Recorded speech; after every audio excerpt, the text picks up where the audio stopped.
So yesterday, the New York Times dropped a report that it looks like the Trump administration is moving to oust Nicolas Maduro, the president of Venezuela. This effort is being led by the Secretary of State, Marco Rubio, but is also being backed by other members of the Trump administration, including Stephen Miller. An important caveat here, because I think it is kind of getting lost in the headline, is that it looks like Rubio is really pushing for more of like a peaceful or a nonviolent or non-kinetic way of getting Maduro out of power. Now, to me, that probably means that it would rely on more covert elements to do that. So, and relying on elements within Venezuela itself and Venezuelans to get rid of Maduro. But in either case, the question is going to be, how effective will that plan be, and what is the plan for once he's out of power? It's not enough to just get general regime change. You have to change it with something. You can't just leave it with a vacuum. That's the lesson that we learned in Iraq and Afghanistan, that whenever you leave a power vacuum, things are going to happen that are not good or for anybody. Even this morning, during his lengthy speech to all of America's generals and admirals,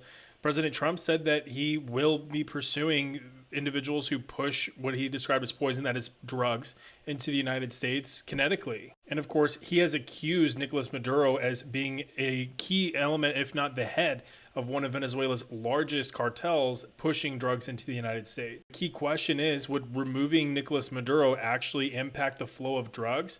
Or would it just impact who is the leader of Venezuela? And I just know that people are going to be commenting about this, so let's just get this out. Nicolas Maduro is not a good dude. He's very stupid, and that's why nothing has really happened very bad with him so far, but he's not a good person. Getting rid of him would not necessarily make Venezuela worse off. The concern is that there are even worse people behind him, and if they were to take power, then that could be a big issue. He has also very openly cozied up to China and Russia, even allowing Russia's Wagner group to station and train within Venezuela, and that's a strategic concern for the United States. So it's a complex situation. There's a lot to consider with Venezuela, but it definitely looks like the Trump administration is taking Venezuela as a top priority, and that they are really prioritizing this hemisphere. The new national defense strategy dropped, and it looks like the United States is going to be focusing more on this hemisphere and on the United States.